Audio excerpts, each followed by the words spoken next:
ውድ የጂ7 ቲዩብ ተከታታዮች ዛሬ የምናየው ብቸኝነት የመንፈስ ማረፊያ ወይስ የአእምሮ እስር ቤት? ብቻችን ስንሆን ምቾት ይሰማናል ወይስ ፍርሃት? የብቸኝነትን አዎንታዊና አሉታዊ ጎኖች በጥልቀት እንመረምራለን። እስከ መጨረሻው አብረውን ይቆዩ።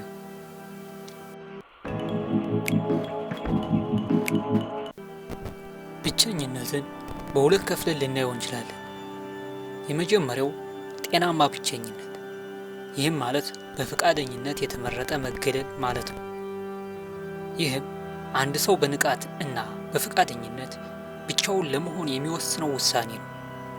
ዓላማው ከሰዎች ለመሸሽ ሳይሆን ከራሱ ጋር ለመገናኘት፣ ለመዝናናት ወይንም ለፈጠራ ስራ ጊዜ ለመስጠት ነው። ግለሰቡ ብቻውን የመሆን ፍላጎት አለው። የሚሰማው ስሜትም አዎንታዊ፣ ሰላማዊና እርካታ የተሞላበት ስሜት ይሰማዋል። ዓላማውም ራስን ማወቅ፣ ማሰላሰል፣ እረፍት መውሰድ፣ ማቀድ ወይንም መፍጠር ነው። የሚሰጠው ውጤትም የአእምሮ ግልጽነት፣ የፈጠራ መጨመር፣ ጭንቀትን መቀነስ እና ስሜታዊ ኃይልን መሙላት ነው። ለምሳሌ አንድ አርቲስት ስዕል ለመሳል ሆን ብሎ ስልኩን ዘግቶ ወደ ስቱዲዮ መሄዱ ወይንም አንድ ተማሪ ያለ ረብሻ ለማጥናት ብቻውን መቆየቱ እንደ ምሳሌ ልንወስደው እንችላለን። ሌላኛው አሉታዊ ብቸኝነት፣ ይህም ማለት የመገለል ስሜት ማለት ነው። ከሌሎች ጋር ያለው ግንኙነት እጥረት ወይንም አንድ ሰው የሚፈልገው ማህበራዊ ትስስር ጥራትና ብዛት ከእውነታው ጋር አለመጣጣም ሲፈጠር የሚመጣ አሉታዊ እና የህመም ስሜት ነው። ግለሰቡ ብቻውን መሆን አይፈልግም፣ ነገር ግን ብቻውን ያለ የሚሰማው ስሜትም አሉታዊ፣ ባዶነት፣ መገለል፣ ሐዘን ወይንም አለመፈለግ ስሜት ይሰማዋል።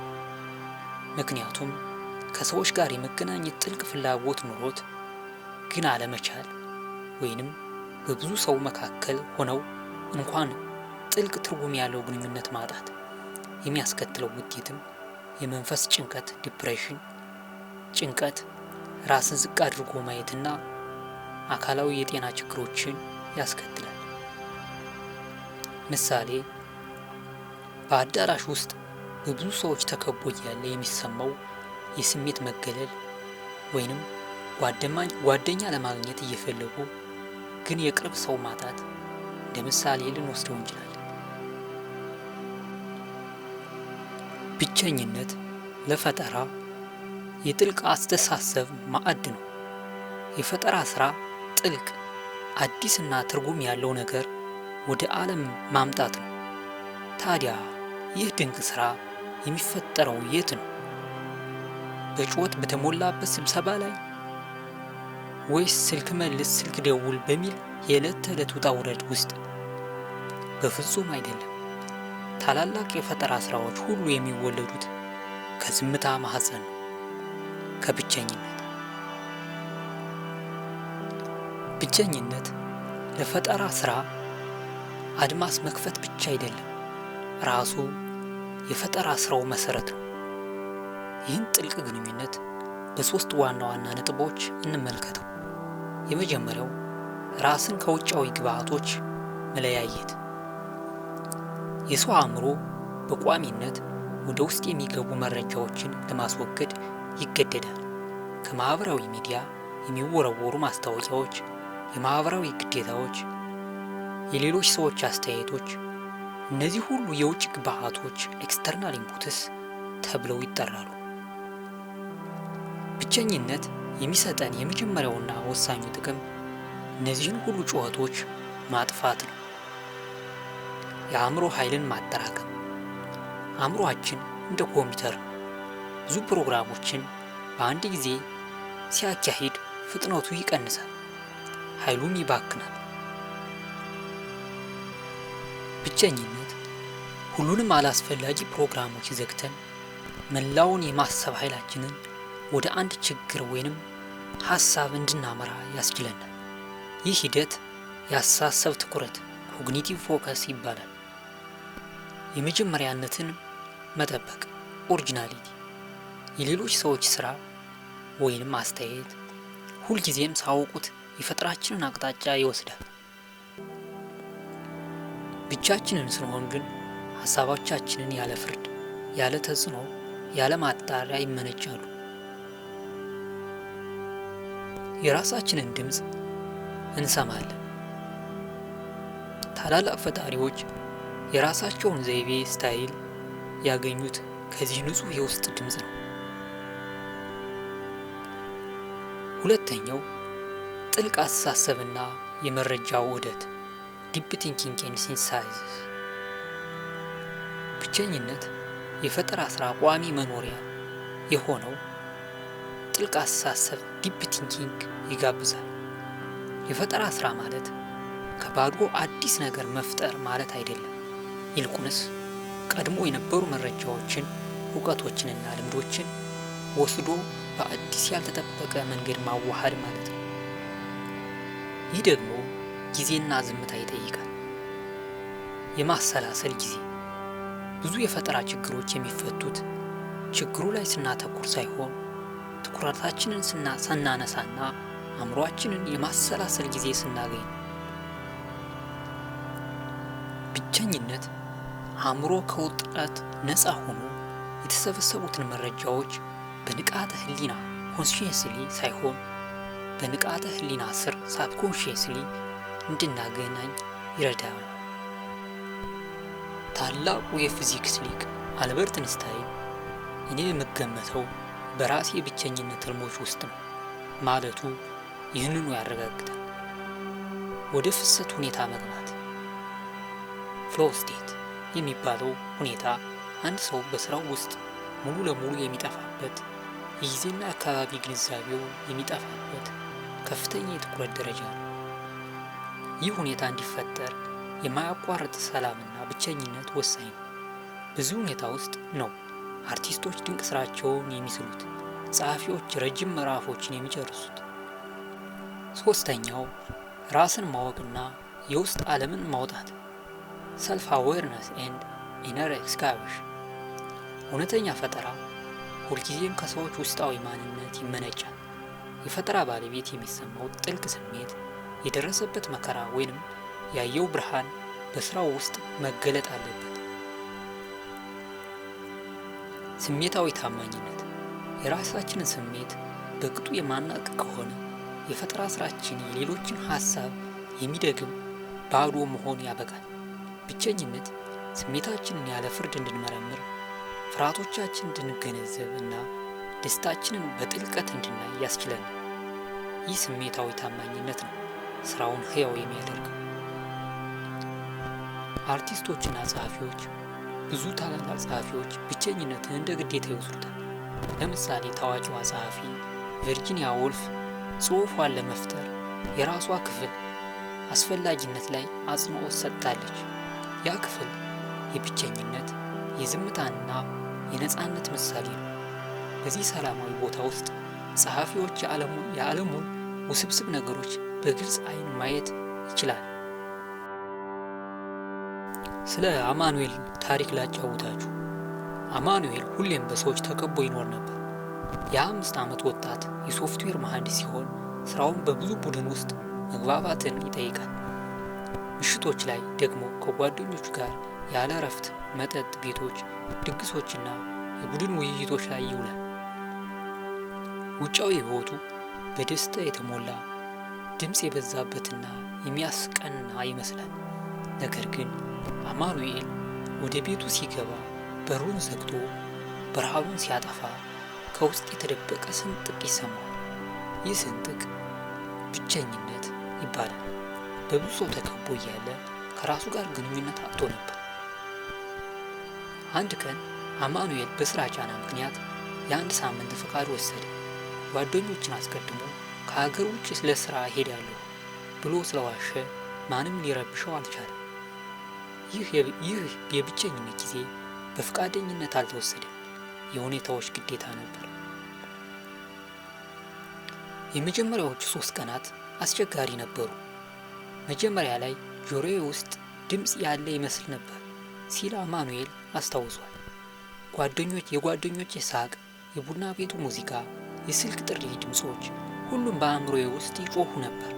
ስልኬን አነሳለሁ፣ የማንንም ቁጥር እደውላለሁ፣ ግን በድንገት መልሼ አስቀምጣለሁ። አእምሮዬው ዝምታን የለመደ አይመስልም። በእነዚህ ቀናት አማኑኤል እውነተኛ ብቸኝነትን አጣጣመ። ከስራ ባልደረባው ለደረሰው መልእክት እንኳን ምላሽ የመስጠት ፍላጎት አጣ። ራሱን ከውጭው ዓለም ብቻ ሳይሆን ከራሱም ጭምር አገለለ። በራሱ ላይ ጥያቄዎችን መጣል ጀመረ። እነዚህ ጓደኞቼ እውነት ጓደኞቼ ናቸው ወይስ የኔን ብቸኝነት ፍርሃት የሚሸፍኑልኝ? የምኖረው እኔ የምፈልገውን ህይወት ነው ወይስ ሰዎች ከኔ የሚጠብቁት? ከ3ኛው ቀን በኋላ ግን ነገሮች መለወጥ ጀመሩ። በ4ኛው ቀን ጠዋት አማኑኤል ስልኩን ሙሉ በሙሉ አጠፋ። ዝምታው የለመደው ይመስለው ተሰማ። ከዚያም በድንገት ሀሳቦች መጥተው አእምሮውን መሙላት ጀመሩ። ግን አሁን ጩኸት ሳይሆን ሹክሹክታ ሆነዋል። አማኑኤል ከዚህ ቀደም ሁሌም ለሚያዘገየው የሙዚቃ ቅንብር ፕሮጀክት ጊዜ ወሰደ። ከጓደኞቹ ጋር በነበረው ጫጫታ ውስጥ ስለ ሙዚቃው በቅጡ ማሰብ አልቻለም። አሁን ግን የሙዚቃው ዜማዎች በውስጥ በግልጽ ይሰማሉ። ለ6 ሰዓታት ያህል ከፒያኖ ፊት ተቀምጦ በጭራሽ ሰርቶት የማወቀውን ያህል ምርጥ ዜማ አቀናበረ። ዜማው የያዘው ስሜት ጥልቅና ሐዘን የተቀላቀለበት ነበር። ይህ ከውስጡ እየፈሰሰ የመጣው የረጅም ጊዜ ብቸኝነት ድምፅ ነበር። የማያስደስት ብቸኝነቱ ወደ ፍሬያማ ብቸኝነት እየተለወጠ ነበር። አማኑኤል በመጨረሻ በዓላማ ከራሱ ጋር ውይይት ጀመረ። ለሳምንታት ያስጨነቀውን የቤተሰብ ጉዳይ ለመቀበል የፈራው የሥራ ለውጥ ሐሳቦች ሁሉንም በጽሑፍ ገለጸ። ነገሮች ግልጽና ስርዓት ያላቸው ሆኑለት። በአንድ ሳምንት መጨረሻ ላይ አማኑኤል ስልኩን ሲከፍት በመቶዎች የሚቆጠሩ መልእክቶች ገቡ። ግን አሁን የተለወጠ ሰው ነበር። ለመጀመሪያ ጊዜ ማንንም ማነጋገርና ምንም ምላሽ መስጠት እንዳለበት በንቃት መምረጥ ቻለ። ከጓደኞቹ ጋር ተገናኘ። ግን የድሮ ጫጫታ ለእሱ የትርጉም አልባ ሆነ። እሱ አሁን ጤናማ ሚዛን አግኝቷል። ከሌሎች ጋር ያለው ጊዜ አሁን ጥራት ያለውና ሀቀኛ ነው።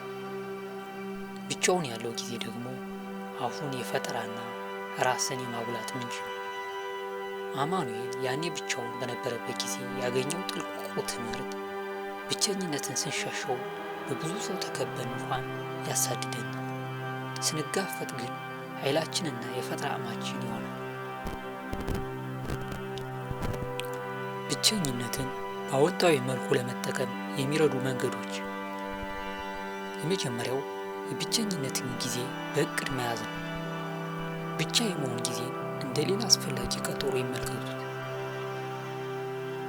በድንገት ጊዜው እስኪፈጠር አይጠብቁ፣ እርስዎ ይፍጠሩት። የዝምታ ሰዓት መወሰን። በየቀኑ ከ15 እስከ 30 ደቂቃ ድረስ ስልክዎ ጠፍቶ ከማንኛውም ውጫዊ ረብሻ ተነጥለው የሚያሳልፉበት ጊዜ ይመድቡ። ለምሳሌ ጠዋት ከእንቅልፍ ሲነሱ ወይንም ማታ ከመተኛቶ በፊት። የሳምንት እረፍት ማድረግ። በወር አንድ ጊዜ ለ2 ወይንም ለ3 ሰዓት ያህል ብቻውን የሚቆዩበት ቦታ፣ ለምሳሌ ፓርክ፣ ቤተ መጻሕፍት ወይንም ጸጥ ያለ ካፌ ይፈልጉ። ዲጂታል ጾም። ዲጂታል ከኢንተርኔት ከማህበራዊ ሚዲያና ከዜናዎች ሆን ብለው የሚያርቁበት ጊዜ ይወስኑ። ይህም የአእምሮውን ኃይል ለውስጣዊ አስተሳሰብ ይዞ እንዲቆይ ይረዳል። ሁለተኛው ራስን ማወቅን ማጎልበት። ብቸኝነትን ለራስዎ ጥያቄዎች ለመጠየቅ እና መልስ ለመስጠት እንደ እድል ይጠቀሙ። ማሰላሰል ሜዲቴሽን። ጸጥ ባለ ቦታ ተቀምጠው እስትንፋስዎ ላይ ብቻ በማተኮር አእምሮ የሚመጡና የሚሄዱ ሀሳቦችን እንዲመለከት ያድርጉ። ይህ በውስጥዎ ያለው ግርግር የማረጋጋት ወሳኝ መንገድ ነው። ጆርናል መጽሐፍ፣ ስለ ስሜቶች፣ ስለ ውሳኔዎች እና በሕይወቶ ስላሉት ግቦች በግልጽ ይጻፉ። ማንም ሳያነበው መጽሐፍ ስሜታዊ ታማኝነትን ለመገንባት ይረዳል። የእግር ጉዞ ያድርጉ። ስልክዎን ሳይዙ ብቻውን በመውጣት በዙሪያው ባሉ ነገሮች ላይ ዛፎች፣ ድምፆች፣ የፀሐይ ብርሃን ላይ በማተኮር ይራመዱ። ሶስተኛው ለፈጠራና ለትምህርት መጠቀም ዩዚንግ ፎር ክሪኤሽን ኤንድ ለርኒንግ። ብቸኝነት ለምርታማና ለግል ልማት የሚውል ጊዜ ያደርጉት። የማሰላሰያ ስራዎች፣ የፈጠራ ፕሮጀክቶች፣ መጽሐፍ፣ መሳል፣ ሙዚቃ መስራት ወይንም ጥልቅ ትኩረት የሚጠይቁ የስራ እቅዶችን ለመስራት ብቸኝነት ወርቃማ ጊዜ ነው። ጥልቅ ንባብ ዲፕ ሪዲንግ ከውጫው የረብሻ ነፃ ሆኖ ውስብስብ ወይንም መነሳሳትን የሚሰጡ መጽሐፍትን ለማንበብ ጊዜ መመደብ። አዲስ ነገር መማር ቪዲዮዎችን ማየት ወይንም ኮርስ መውሰድ ሳይሆን አዲስ ችሎታን በእጅዎ ወይንም በአእምሮ ብቻ ለመለማመድ፣ ለምሳሌ የሙዚቃ መሳሪያ መለማመድ፣ የእጅ ስራ መስራት። በአራተኛ ደረጃ የብቸኝነትን ድንበር ማወቅ። ጤናማ ብቸኝነት ወደ ጎጂ ብቸኝነት እንዳይቀየር መጠንቀቅ ያስፈልጋል። ዓላማውን ይወቁ። ብቻውን የሚሆኑበት ምክንያት ከራስዎ ጋር ለመገናኘት እንጂ ከሰዎች ለመሸሽ መሆን የለበትም። የሚሰማዎትን ስሜት ይገምግሙ። ብቸኝነቱ ሰላምና እርካታ መስጠት ካቆመ እና ወደ ጭንቀት ወይም ባዶነት ስሜት ለመለወጥ ከጀመረ ጊዜው የሰዎችን ግንኙነት ለመፈለግ ነው። ሚዛንዎን ይጠብቁ። ምንም ያህል የፈጠራ ጊዜ ቢያስፈልገው ሰዎች ማህበራዊ ፍጥሮች መሆናችንን ያስታውሱ። ከብቸኝነት በኋላ በፈቃደኝነት ወደ ማህበረሰቡ ይመለሱ። እነዚህን መንገዶች ተግባራዊ በማድረግ ብቸኝነትን ከፍርሃት ምንጭነት ወደ የኃይል ምንጭነት ማመንጫ እና የመንፈስ ማዕድነት መለወጥ ይችላሉ። እርግጥ ነው ብቸኝነት በፈቃደኝነት ሳይመረጥ ሲቀር ወይንም ረዘም ላለ ጊዜ ሲቆይ ወደ አሉታዊ ብቸኝነት ይለወጣል እና በርካታ አሉታዊና ጎጂ ውጤቶችን ያስከትላል። አሉታዊ ብቸኝነት በሰው ልጅ አካላዊ፣ ስሜታዊና ማህበራዊ ጤንነት ላይ የሚያመጣው ዋነኛ ጉዳቶች ከዚህ በታች በዝርዝር ቀርበዋል። የብቸኝነት አሉታዊ ጉዳቶች፣ የስሜትና የአእምሮ ጤና ጉዳቶች። አሉታዊ ብቸኝነት የአእምሮ ጤናን አደጋ ላይ የሚጥል ዋነኛ ጉዳይ ነው። የመንፈስ ጭንቀት ዲፕሬሽን እና ጭንቀት አንግዛይቲን፣ ከማህበራዊ ትስስር መቋረጥ፣ ከፍተኛ የሐዘን፣ የተስፋ መቁረጥና የባዶነት ስሜት ያስከትላል። ይህ ደግሞ ስር የሰደደ የመንፈስ ጭንቀት እንዲከሰት ወይንም እንዲባባስ ያደርጋል። ራስን ዝቅ አድርጎ ማየት ያስከትላል። ብቸኝነት በዙሪያችን ያሉ ሰዎች እንደማይፈልጉን ወይንም ከእኛ ጋር መገናኘት እንደማይወዱ ያስገነዝበናል። ይህ ደግሞ በራስ መተማመንን ያዳክማል። የአእምሮዊ ችሎታ መቀነስ ኮግኒቲቭ ዲክላይን። ጥናቶች እንደሚያሳዩት ስር የሰደደ ብቸኝነት የማስታወስ ችሎታችንን፣ ትኩረትንና የውሳኔ አሰጣጥን ጨምሮ አእምሮን ፍጥነት ሊቀንስ ይችላል።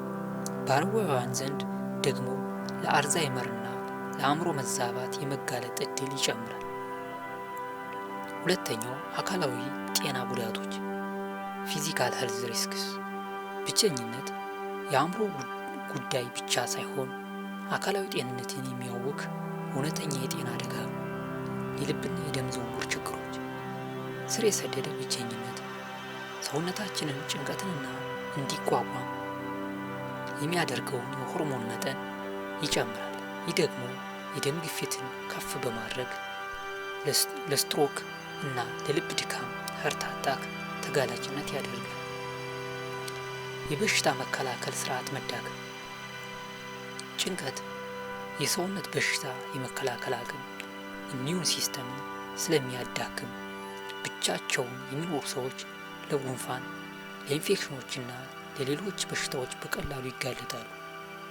የእንቅልፍ መዛባት ብቻችንን የሚሰማው ጭንቀት በቀላሉ ለመተኛት መቸገርን ወይንም ጥሩ የሌሊት እንቅልፍ ማጣትን ያስከትላል። ማህበራዊና የባህሪ ለውጦች ብቻችንን የአንድን ሰው ከማህበረሰቡ ጋር ያለውን ግንኙነት ሙሉ በሙሉ ሊያበላሽ ይችላል። ማህበራዊ ክህሎት ማዳከም ሶሻል ስኪል አንትሮፊ ከሰዎች ጋር የመግባባት ልምምድን ማጣት ሲከሰት ማህበራዊ ችሎታዎች ይዳከማሉ። ይህ ወደፊት ግንኙነት ለመመስረት ሲሞክር የበለጠ ፍርሃትና ግራ መጋባት ይፈጥራል። የጥርጣሬ መጨመር ኢንክሪዝድ ሳስፔንሽንስ ብቻ የሆኑ ሰዎች በሌሎች ላይ እምነት የማጣትና የጥርጣሬ ስሜት የማዳበር ዝንባሌ ያሳያሉ። ይህ ደግሞ ጤናማ ግንኙነቶችን ለመመስረት አስቸጋሪ ያደርገዋል።